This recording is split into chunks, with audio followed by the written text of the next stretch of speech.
Bom dia a todos.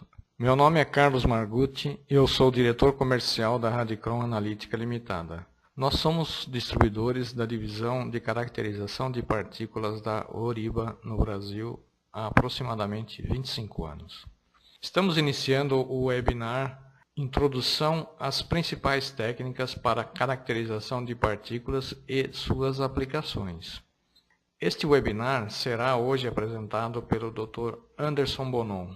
Dr. Bonon é doutorado em Engenharia Química pela Unicamp e em Química pela New York University, em parceria com o Instituto Semenov de Físico-Química de Moscou. Atua como consultor de desenvolvimento de processos na indústria e é pesquisador adjunto no Instituto Nacional de Biofabricação, atuando no desenvolvimento de biomateriais e processos verdes. Nos últimos 11 anos, tem atuado como consultor e especialista de aplicações na Radicron e também nos Estados Unidos com a Oriba. Tem ampla experiência com as principais técnicas analíticas e também já trabalhou no desenvolvimento de formulações cosméticas, emulsões, produtos naturais e avaliação de processos não convencionais para o fracionamento de petróleo do pré-sal. Vamos então à apresentação do Dr. Bonon. Bom webinar a todos. Bom, em primeiro lugar, bom dia a todos. Gostaria de agradecer a participação de todos que nos ouvem essa manhã e obrigado, Carlos, pela introdução. O webinar de hoje é o primeiro de uma sequência de webinars que temos planejados para realizar no Brasil. Embora essa seja uma apresentação introdutória, eu considero um tópico de extrema importância, porque as análises de tamanho de partícula não são ensinadas na grande maioria das universidades, não só no Brasil como no mundo, né? Então nós não estamos tão familiarizados com essa técnica assim como normalmente estamos como técnicas como espectroscopia e cromatografia. A maioria de nós só descobrimos que essa técnica existe quando nos deparamos com ela. Eu mesmo só vim a conhecer análise de partícula quando comecei a trabalhar com a Radicron há 10 anos atrás. Então, o nosso propósito de hoje é apresentar as principais técnicas e suas particularidades para que sejamos capazes de identificar a técnica que melhor atende à nossa necessidade. A determinação do tamanho de partículas é tão importante.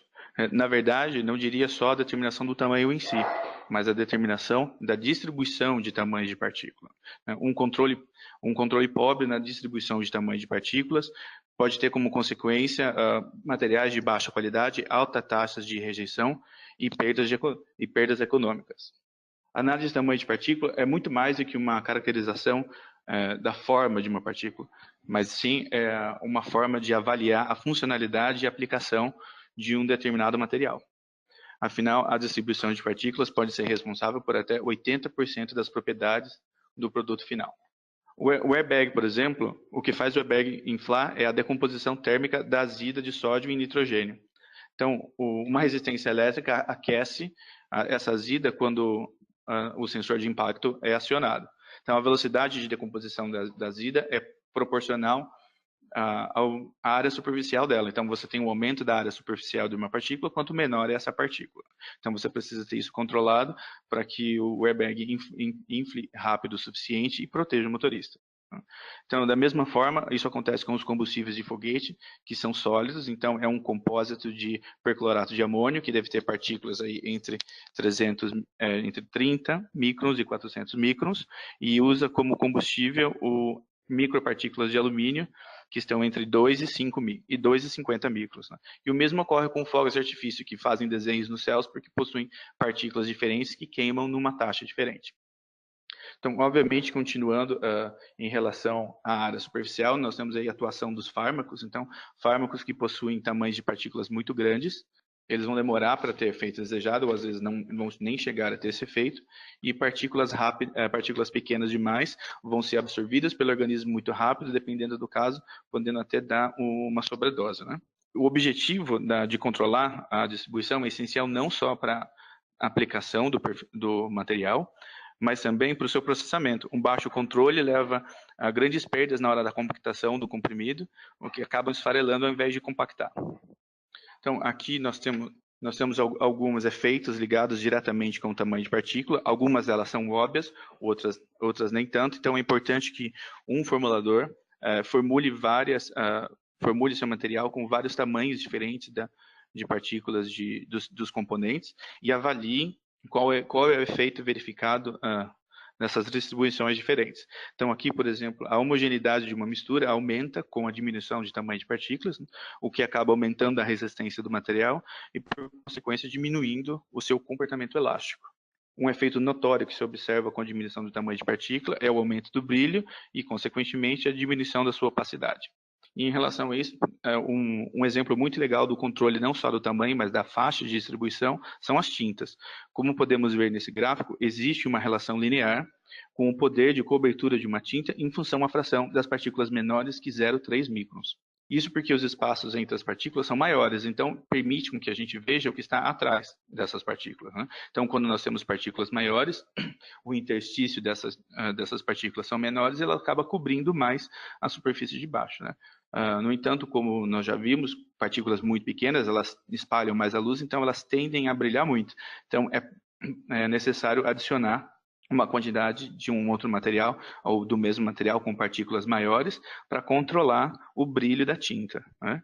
E o mesmo acontece com as maquiagens, né? Ela deve ter partículas boas o suficiente para cobrir a pele, mas também não pode deixar o rosto brilhoso. Então, as partículas e seus aglomerados e agregados existem em diversas faixas de grandeza. Nem sempre o que nos interessa é avaliar a partícula isolada, mas sim um agregado, seja ele sólido, líquido ou na forma de partículas encapsuladas ou emulsões. Aqui eu listei algumas das principais técnicas atuais na determinação de tamanho de partícula. Dessas técnicas, só não vamos discutir as microscopias eletrônicas, a de transmissão e a de varredura. Uma pelo tempo que nós temos aqui hoje, e também que apesar da imensa magnitude do poder dessas técnicas, como a microscopia de transmissão, que possibilita até a visualização de átomos em alguns casos, as partículas são controladas manualmente, o que oferece pouca representatividade estatística. Então, o controle disso acaba sendo um pouco menor, porque a análise é muito manual, né? Então, mesmo se tratando de uma análise manual, não exatamente manual, mas vamos falar um pouquinho do peneiramento, que foi a primeira técnica a ser utilizada para a distribuição de tamanho de partícula. Então, ela ainda é muito usada, né? Embora muito rudimentar comparado com as técnicas que nós temos hoje, é importante entender como ela funciona, porque muitos dos princípios e dos termos que nós utilizamos hoje para a partícula vêm da análise de peneira. Então, o funcionamento de uma análise de peneira é muito simples. Nós temos uma malha que tem uma distância aí controlada, onde a partícula deveria essencialmente passar por esses vãos.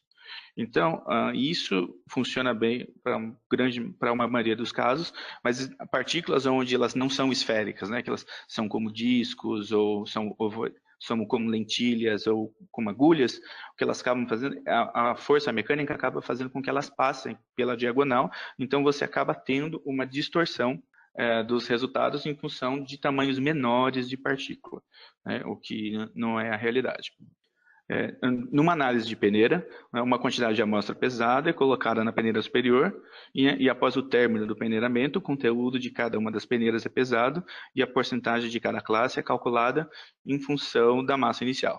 Normalmente, esse gráfico é plotado com uma escala de tamanho em base logarítmica. Além da curva acumulativa, também podemos expor os resultados na forma de um histograma. Os principais valores obtidos para essa distribuição, que costuma representar bem a amostra, é o chamado D50, que é, na verdade, o acumulado em 50% da amostra, ou seja, em qual tamanho que nós atingimos 50% da amostra. Ele não é o único valor a ser considerado, mas é um dos principais valores a se considerar.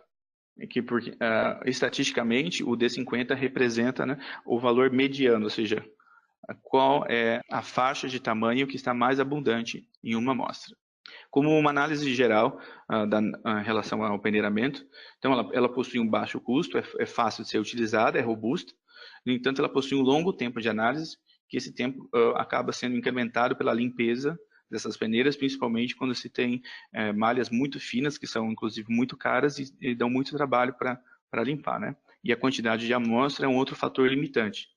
Imagine um princípio ativo de um fármaco que é sintetizado com uma pequena quantidade, sendo quase totalmente peneirado. Uma das primeiras técnicas que foi utilizada para a determinação de partícula, que ainda é utilizada e é a mais utilizada, é a técnica de espalhamento estático de luz, que é mais conhecida como difração de laser.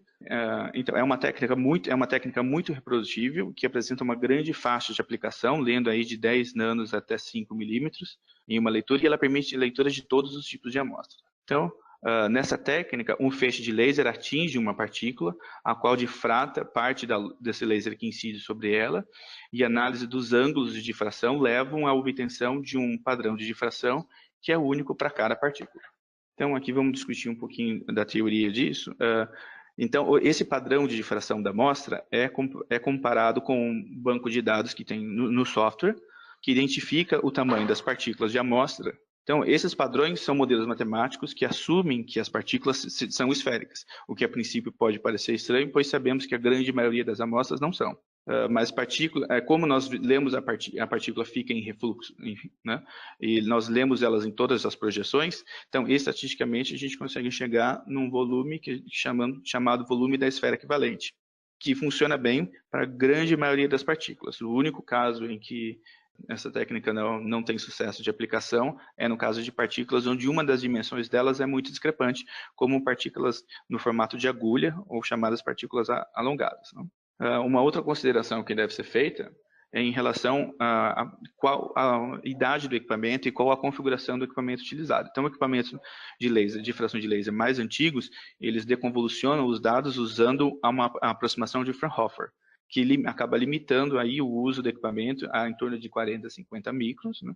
E para que seja possível uma análise até 10 nanômetros, então é necessário utilizar a teoria completa de Mie, o que isso implica que deve ser informado o índice de refração da amostra. Então isso é muito importante na hora de comparar os resultados. Então aqui nessa animação nós temos um esquema de um analisador moderno que funciona com duplo feixe, que atua com grande resolução tanto para partículas grandes quanto para partículas pequenas. Então, embora a leitura seja feita com as duas fontes de luz, o laser é principalmente espalhado por partículas grandes e o LED por partículas pequenas. Bom, a eficácia desse método pode ser verificada com a utilização de padrões, normalmente padrões de poliestireno, para sua validação. Aqui nós temos um resultado, vejam que esses resultados, na verdade, são em triplicata. Então, e a gente quase nem observa uma triplicata do resultado. Então, nós temos aí vários padrões que são de microesferas de poliestireno. Claro, como sendo padrões, eles têm um formato esférico, no qual a gente pode ver uma fotinho deles aí com 5 microns. Então, vamos analisar um pouquinho como é esse resultado. Eu trouxe um exemplo de um fármaco utilizado para hipertensão arterial. Então, como nós já vimos, um dos valores importantes que define a distribuição de tamanho em partícula é o seu D50, que é mediano, que nesse caso é de 3,53. Então, outro parâmetro importante é determinar a largura dessa distribuição. Então, para a determinação dessa largura, normalmente são utilizados outros valores que seriam o D10 e o D90, ou seja, o acumulado de partículas a 10% e a 90%, que são os limites da distribuição. Então, um parâmetro que especifica bem essa distribuição é um número chamado SPAN, que pode ser calculado diretamente pelo software, que é uma relação do D10, D90 e o D50, que mostra, então, a largura dessa distribuição.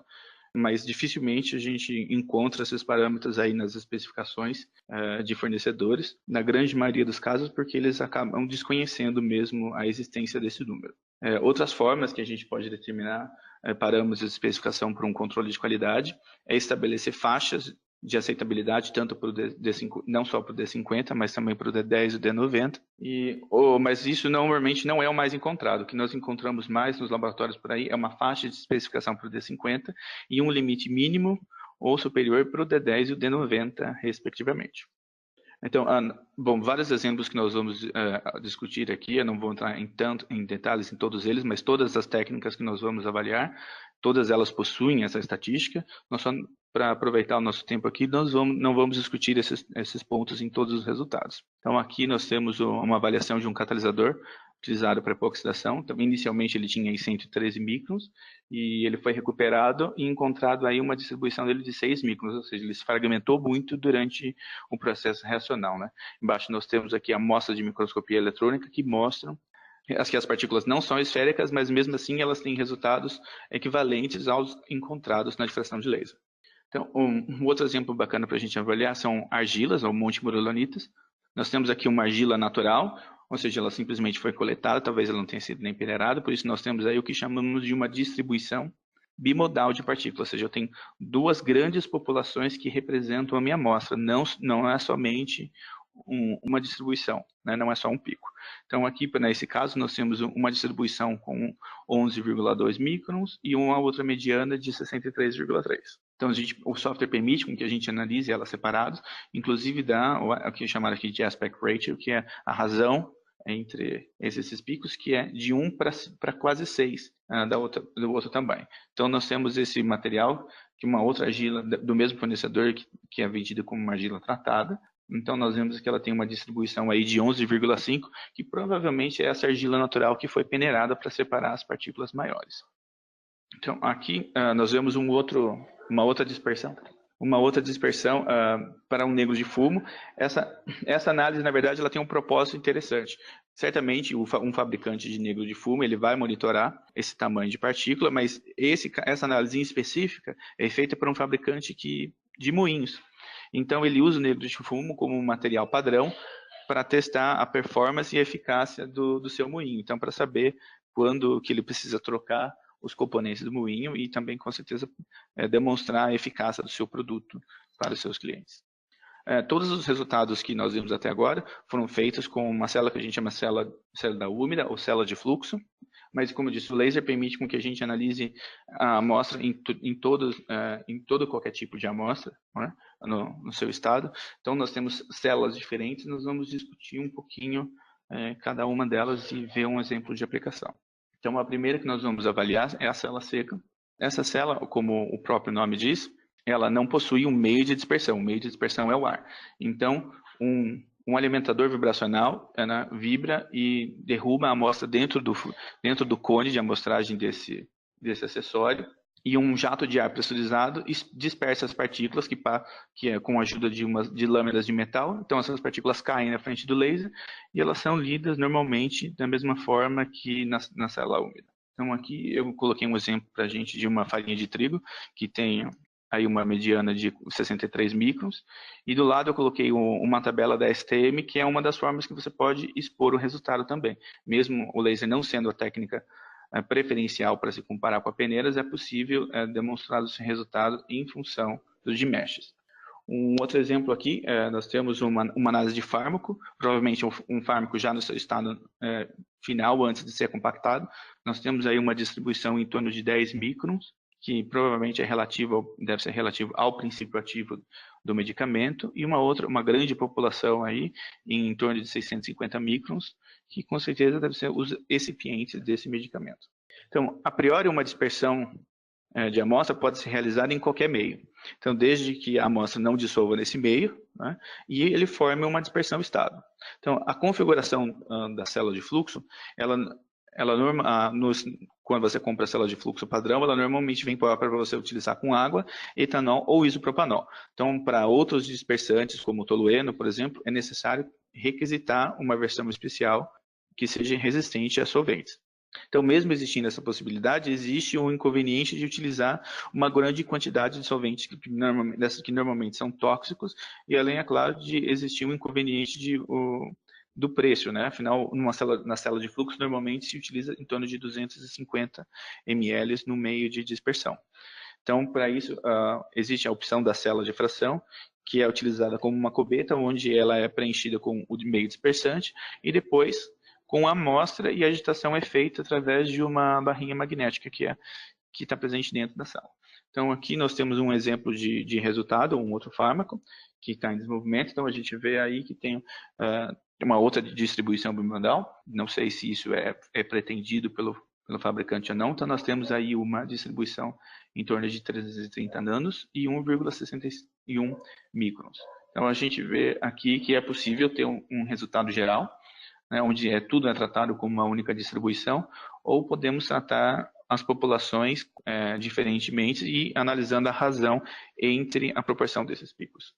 Bom, ainda há o caso em que a dispersão em meios convencionais são complicadas, por exemplo, como algumas amostras de fármacos e outras para alimentos. Então, neste caso, podemos dispersar as amostras em um meio viscoso, como glicerina e nujol, e usar a célula de pasta. Então, nessa análise, dispersamos a amostra no dispersante e colocamos uma ou duas gotas sobre uma placa de leitura e pressionamos com uma outra placa para espalhar essa dispersão, e então colocamos no suporte para fazer a leitura e se coloca dentro do equipamento.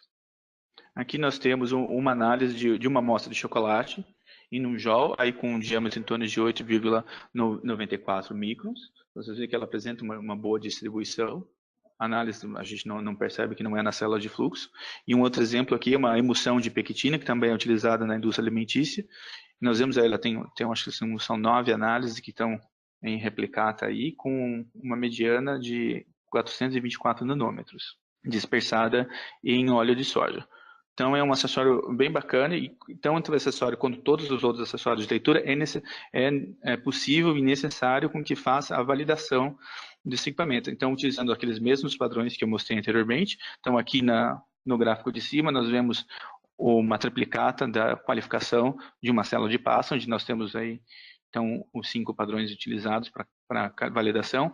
E embaixo nós temos a comparação dos resultados de uma célula de fluxo com a célula de pasta. Então, o mesmo deve ser feito para a célula de fração, e também existe o padrão de esferas de vidro para a célula a seco. Então, em resumo, podemos dizer que a técnica de difração a laser, ela possui uma grande aplicação, né? Na verdade é uma das técnicas mais utilizadas devido justamente à sua ampla faixa de leitura e à sua versatilidade.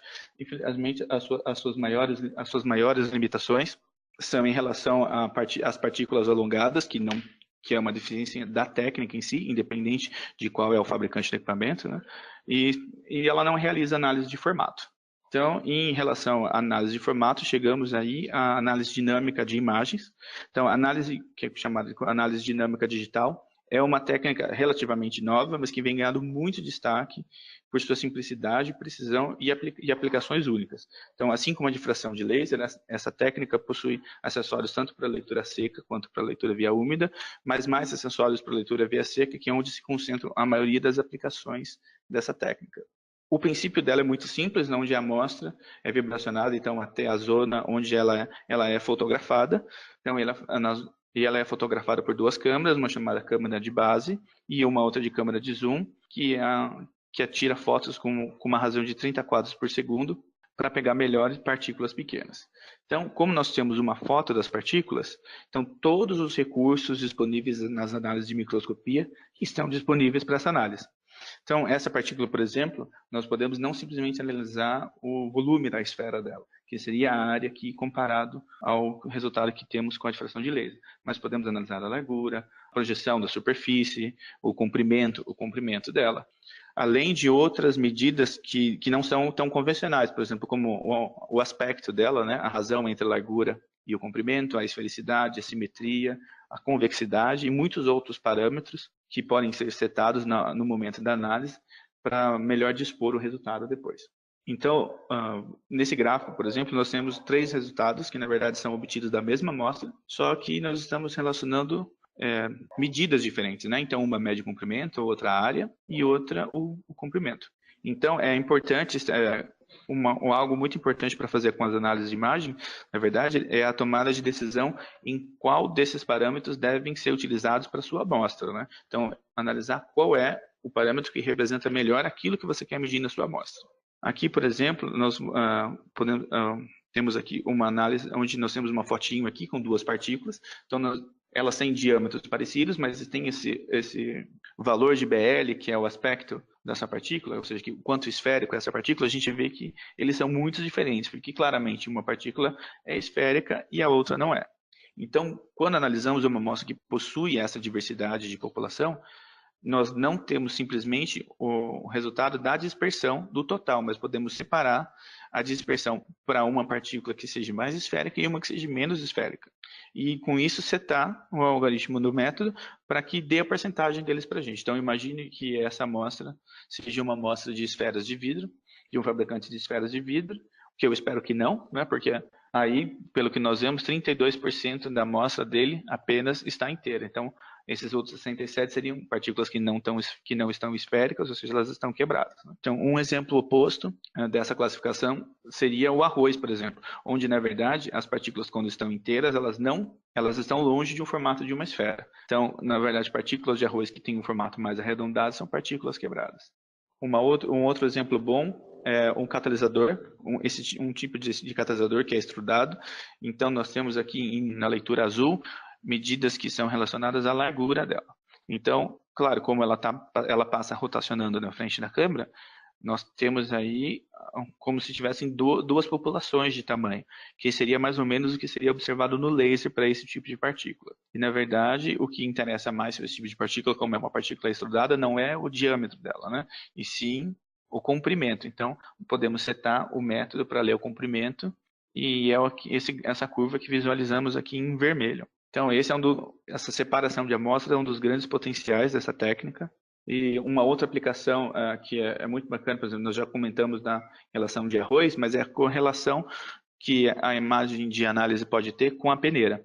Como nós falamos anteriormente, o diâmetro, na verdade, da partícula que passa pela peneira não é a largura dessa malha, mas sim o diâmetro, a hipotenusa dessa distância, né, que a partícula acaba passando aí na diagonal. Então, nós podemos plotar os resultados em função desse parâmetro. E podemos ver aqui os dados em vermelho, nas linhas vermelhas e preto, como é possível, então, aproximar, né, esse dado da leitura instrumental de imagem com os resultados obtidos com a peneira. Bom, como chegamos a falar na introdução um pouco até do combustível de foguete, aqui eu consegui 2 resultados de exemplos para a gente, onde nós temos aí o perclorato de amônio, que é para estar entre 30 e 400 micros, a gente vê que ele tem como mediana aí 175 micros, e o D90 dele está ali exatamente a 400 micros. Né? E as micropartículas de alumínio, que devem estar entre 2 e 50 micros, estão aí o D10 entre 12,5 e o D90 dele em 40 microns, tendo aí uma mediana de 25 microns. Então, como um apanhado geral sobre análise dinâmica, então, ela tem todas as vantagens da microscopia somada à quantidade representativa das partículas de uma análise automatizada, sendo que a maior desvantagem seria o limite inferior de detecção dessa técnica, que é devido à resolução da câmera, né, que vem sendo aumentada aí com o passar do tempo. Então, partindo para uma outra escala de partícula, nós temos então o espalhamento dinâmico de luz, que é mais comumente referido pela sigla em inglês, DLS. É uma técnica que permite a determinação de outras propriedades também, como o potencial zeta e o peso molecular. Ela tem aí um range que vai de 0,3 nanômetros até 8 microns. Então, o princípio dessa técnica, ela vem do espalhamento causado pela movimentação aleatória dessas partículas numa suspensão. Então, esse movimento é conhecido como movimento browniano, e ele está fortemente ligado à viscosidade e temperatura do meio, mas também ao diâmetro das partículas, o qual é o que nós queremos medir. Então, apesar da gente conseguir detectar aí partículas que chegam até 8 microns, né, a partir de 1 micro a gente já começa a ter a interferência de partículas que começam a sedimentar e aí já foge do regime do movimento browniano, né? Então, acaba gerando algumas interferências da análise. Então, o princípio de medida dela, nós temos um laser verde de 532 nanômetros, então, que irradia a partícula, temos um detector de transmitância e 2 detectores fotomultiplicadoras a 90 e a 173 graus, que medem aí essa luz que é espalhada pelas partículas.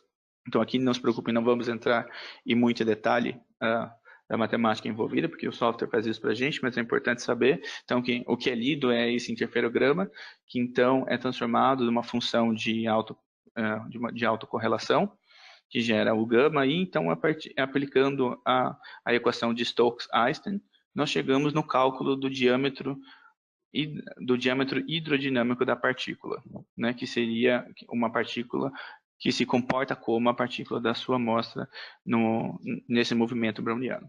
Então, ela possui diversas aplicações, principalmente um pouco mais para a área médica, como, por exemplo, enzimas. Então, para medir o diâmetro médio de uma enzima, nós temos aí, nesse caso, uma enzima de 20 nanômetros. Um outro caso de aplicação seria, por exemplo, o estudo de lipossomos. Então, é importante saber o tamanho desses lipossomos para determinar qual o fármaco ou qual conforme qual outro componente você pode aí encapsular dentro desse lipossomo, e nós temos aí, nesse caso, o lipossomo que é de 150 nanômetros. Então, claro que também podemos usar isso para partículas inorgânicas, como o caso dessa sílica coloidal, chamada de Luxor, que é utilizada para clarificar bebidas, como cervejas, vinhos e sucos, que temos aí um diâmetro de 37 nanômetros para essas partículas. Imagino que esse nome HS40 venha de uma especificação onde ela deva ter a sua mediana para 40 nanômetros, né? Então, uma outra aplicação dessa técnica, como falamos no começo, é a determinação do potencial zeta. Então, o que é exatamente potencial zeta? Então, o potencial zeta é uma medida da magnitude de repulsão e de atração eletrostática entre as partículas. Então, ela é teorizada como uma camada dupla, onde a primeira camada é imóvel, que está fortemente agregada à partícula carregada, e a segunda camada que está mais fracamente ligada e acaba se estendendo e fazendo com que ela interaja com outras moléculas. Então, aqui como uma partícula pode, então, adquirir uma carga. Então, vamos analisar essa partícula. Imaginem que ela tenha, então, ácidos carboxílicos na sua superfície, que podem acabar, dependendo do meio, ionizando em taxas diferentes, e isso vai fazer com que a superfície tenha uma carga, a superfície da partícula tenha uma carga negativa, o que vai atrair automaticamente íons de carga positiva, como os próprios H+, do ácido que foi ionizado, como também outros íons de solução, como sódio, potássio, cálcio. Então, essa formando a primeira camada, que é uma camada mais imobilizada.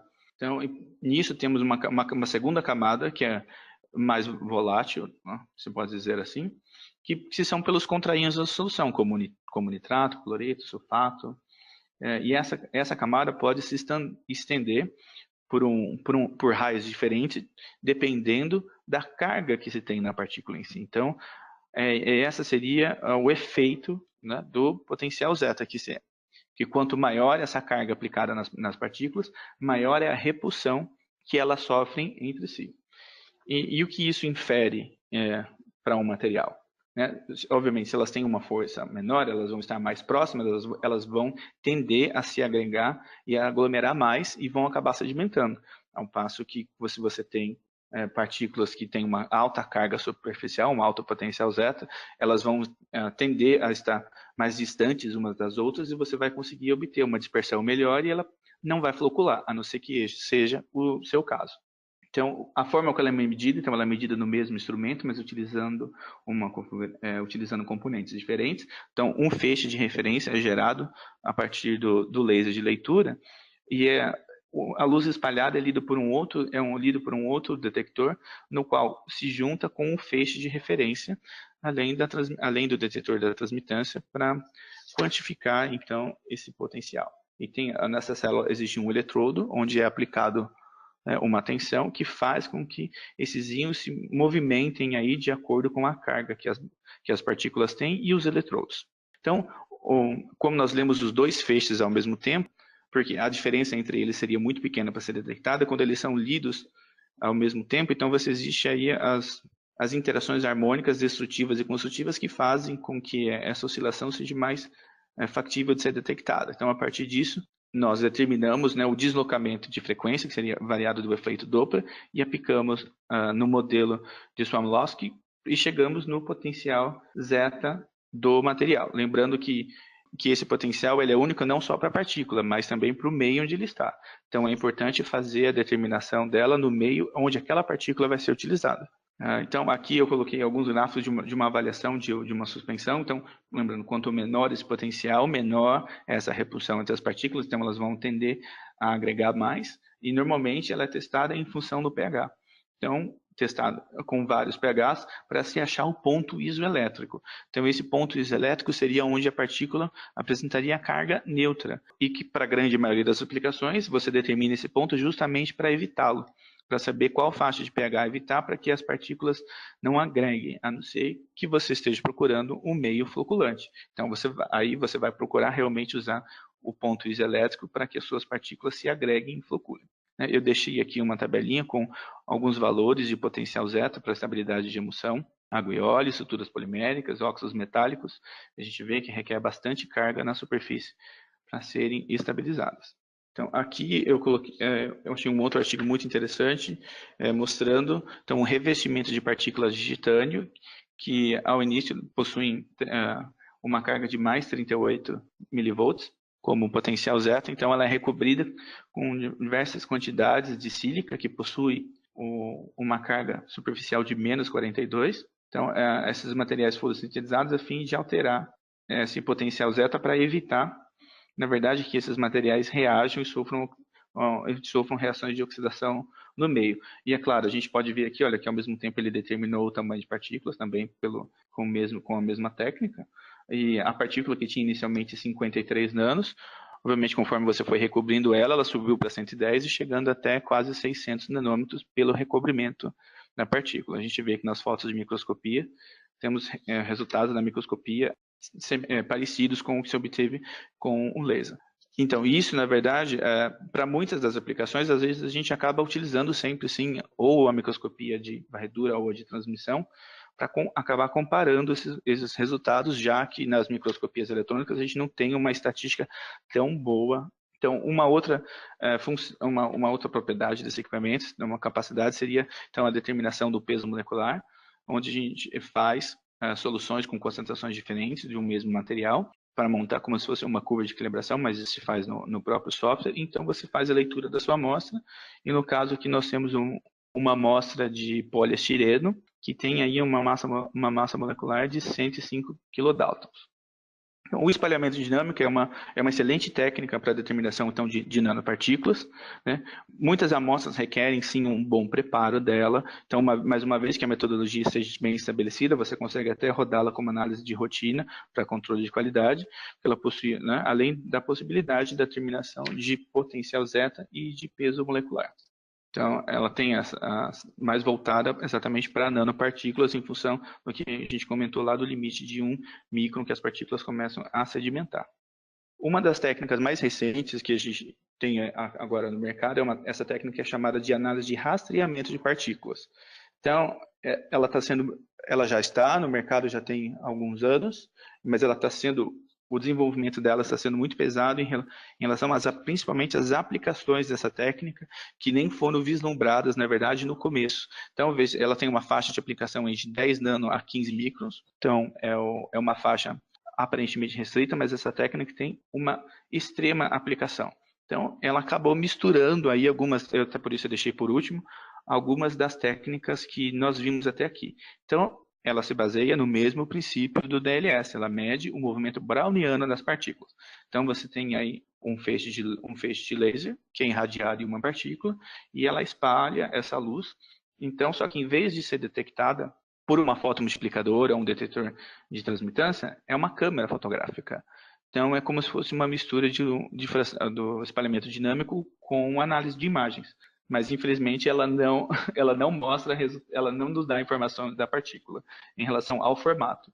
Mas ela faz uma coisa muito interessante, que ao invés de tirar uma foto, como acontece com as partículas, com a imagem dinâmica, ela grava um vídeo dessas partículas se movimentando. Então, a primeira fase da análise, a primeira parte da análise, depois que você colocou a análise dentro na cubeta, ele vai gravar esse vídeo aí por um tempo, em torno de 15, 20 minutos, e depois ela vai processar esse vídeo quadro a quadro, rastreando a movimentação dessas partículas no meio. Então, isso faz com que seja possível a determinação de cinéticas dessas partículas, o que é uma cinética ao vivo, que é um fato até então nenhuma outra técnica tinha esse potencial. Né? Então, para garantir que um monitoramento tenha o máximo de resolução das partículas, porque existe sim uma influência do comprimento de onda da partícula com o espalhamento da partícula, dependendo do tamanho dessa partícula. Então, nessa técnica, nós utilizamos 3 lasers de comprimento de onda diferente, então um laser vermelho, verde e azul, para garantir que a gente leia aí com máxima resolução, com ótima resolução, toda a faixa de aplicação dessa técnica. Então, a leitura dela em si é muito simples. Nós temos aqui a cubeta, onde você coloca a amostra, e podemos usar os 3 lasers. Aqui nós temos 445, 520 nanômetros e 635. Podemos usar todos os lasers ao mesmo tempo ou utilizá-los individualmente. Então, nós vamos deixar essa amostra então, exposta à radiação do laser por um tempo, onde o vídeo vai ser gerado, e depois da fase de tratamento de dados, então, nós temos os resultados como temos no DLS, como temos na difração de laser, com a diferença que a gente tem algumas imagens aí da amostra, porque foi gerado um vídeo delas.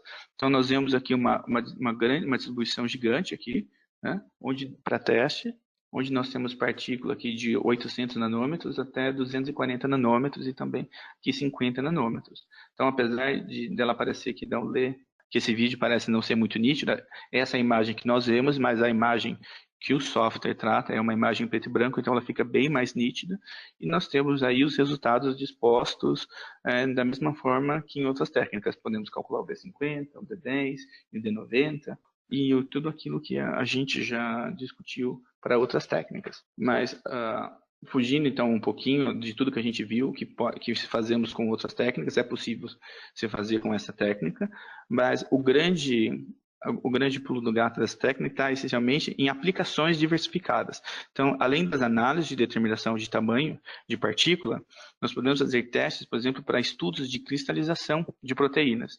Então, aqui nós temos um resultado de proteína onde ela foi deixada na cometa estável por um longo tempo, e nós observamos aqui que até 180 minutos as proteínas estavam se movendo livremente na solução, e a partir desse momento elas começaram a sedimentar. Então a sedimentação ocorreu aí até em torno de 350 minutos, e a partir disso começou a ocorrer a cristalização dessas proteínas.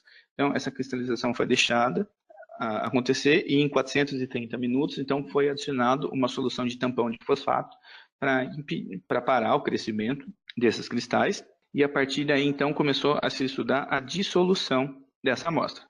Então, isso abre caminho para a gente testar muitas outras coisas além de a cristalização de proteínas, né? Como cristalização de qualquer tipo de cristalização, não só de substâncias biológicas, mas também avaliar outras cinéticas onde haja modificação no tamanho de partícula. Então, a gente consegue avaliar isso, porque a gente grava um vídeo e não tira uma foto da partícula.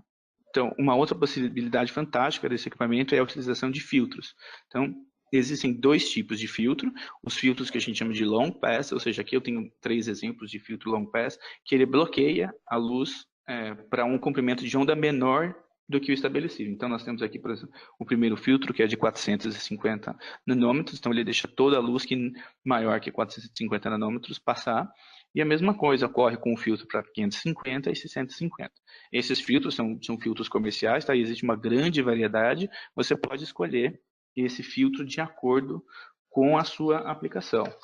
Então, um outro tipo de filtro, que além do long pass, nós temos o band pass. Então, nesse filtro, ele na verdade ele seleciona um gap, né, uma faixa de comprimento de onda que ele vai permitir que passe. Então, aqui esse filtro, por exemplo, nós temos ele tem uma range de 425 a 525 nanômetros. Então, se somente a luz que está nesse intervalo que vai passar por esse filtro. E isso é fantástico para fazer análise de fluorescência dos materiais. Então, isso ajuda materiais inorgânicos que possuem fluorescência, mas também isso abre um campo de desenvolvimento para a área biológica incrível, porque normalmente as células possuem fluorescências diferentes, como se elas têm material cancerígeno, se você coloca né, algum corante nela. Então, testar o desenvolvimento de fármacos, e não só o desenvolvimento, mas a atuação do fármaco em tempo real, e fazer a cinética desse fármaco ou de qualquer outro modificante na célula ou na superfície, com a utilização dessa fluorescência, e você pode trocar filtros e ler, né? Então, ler propriedades diferentes, com materiais diferentes, para a mesma amostra. Então, aqui, só para a gente ter uma noção do quanto esses filtros fazem diferença, então, podemos ver um exemplo de uma amostra que é lida com 4 filtros diferentes. Então, nós temos aqui em preto essa dispersão que tem a soma de todas as fluorescências, e aqui então em azul, vermelho e verde, difrações onde foram utilizados os filtros, e a gente vê que o perfil delas é diferente. Claro, aqui no caso nós usamos partículas semelhantes, não era um material que a gente podia avaliar coisas muito além, mas isso mostra o grande potencial de aplicação dessa técnica. Então, o rastreamento de partícula, embora seja uma análise aí que não seja tão rápida, que só a leitura dela leva em torno de 30, 40 minutos, porque ela tem o tempo onde vai ser gravado o vídeo, e depois esse vídeo vai ser analisado quadro a quadro, né? Isso leva um tempo. Então, ela não, infelizmente não possui análise de formato, mas é uma tecnologia nova que permite a realização de muitos experimentos em paralelo. Então, que possui um alto grau de precisão e uma automação que certamente tem uma grande vantagem em relação a muitas técnicas que seriam utilizadas para fazer isso daí, como, por exemplo, avaliar normalmente aqueles estudos celulares que são avaliados em microscopia, que você vai manualmente ali, tira uma fotinho aqui, outra, isso você consegue fazer com uma grande quantidade de partículas. Acho que aqui nós cobrimos, então, a maioria das técnicas que desejaríamos explicar para vocês. E vai aparecer aqui, eu fiz, então, um diagrama para ajudar a gente a rastrear qual é a técnica mais apropriada. Então, essa apresentação vai estar disponível no site da Uriba, acho que daqui eu não sei especificar para vocês qual é o tempo, talvez 1 ou 2 semanas. Mas vai ser um vídeo, quem quiser depois pode mandar, meu e-mail vai estar aqui no final, eu posso mandar esse flowchart para vocês seguirem, então, aqui ajudar a escolher qual é a melhor técnica para aplicação. Então, claro, vale lembrar que isso é um guia genérico, você sempre precisa analisar isso com muito cuidado, mas é sempre bom ter uma forma que auxilie a gente a fazer uma triagem inicial aí do método, frente a todas essas técnicas que a gente tem para fazer essas análises, as análises de distribuição de partícula ou somente a determinação de tamanho ou forma. Então, é essencial, né, a avaliação da literatura acadêmica, tanto acadêmica quanto a industrial, porque tamanho de partícula é uma coisa, às vezes, até complicada de encontrar algumas literaturas específicas, então sempre busquem por pessoas que trabalhem com materiais parecidos com os seus, né? Considerem na aquisição de equipamento, né? Nenhum desses equipamentos, a gente sabe, nenhum deles é muito barato, então considerar não só a aplicação específica que você está procurando, mas vislumbrar aplicações futuras do equipamento para que você consiga utilizar o equipamento para um maior número de amostras, embora a gente tenha visto que, infelizmente, todas as técnicas possuem as suas limitações e talvez você vai precisar ter no seu laboratório mais de um tipo de técnica, né? Então, avaliar a necessidade, né, de correlação de dados anteriores, de dados históricos da empresa, que é importante para muita empresa, para continuar com esse histórico aí, caso seja possível, dependendo da técnica que a sua amostra exige, né? Ver se realmente o que você precisa é só o tamanho de partícula, mas não o formato, então avaliar essa possibilidade, ou às vezes pelo formato você consegue analisar coisas muito melhores, ou triar a sua análise, como nós vimos na análise por imagem, né? E sempre procure um fornecedor e peçam que você faça os testes da sua amostra com os fornecedores, né? Nós, como todos os outros, estamos abertos a receber amostras e discutir a aplicação das técnicas com vocês e ajudar a vocês a escolher, então, a técnica mais aplicável para o seu material, garantindo que você tenha uma boa performance, porque a gente sabe que não é sempre que conseguimos encontrar aí, muita ajuda em relação a esse tipo de desenvolvimento. Então, eu gostaria de agradecer a atenção de todos. Aqui tem o meu LinkedIn e o meu e-mail, no Gmail, que vocês podem entrar em contato comigo. Mais uma vez, obrigado e gostaria que vocês respondessem. Nós temos aí um último questionário em relação a como foi o nosso trabalho aqui. Espero que tenha contribuído e que vocês tenham aprendido algo hoje. Muito obrigado. Tenham um bom dia a todos.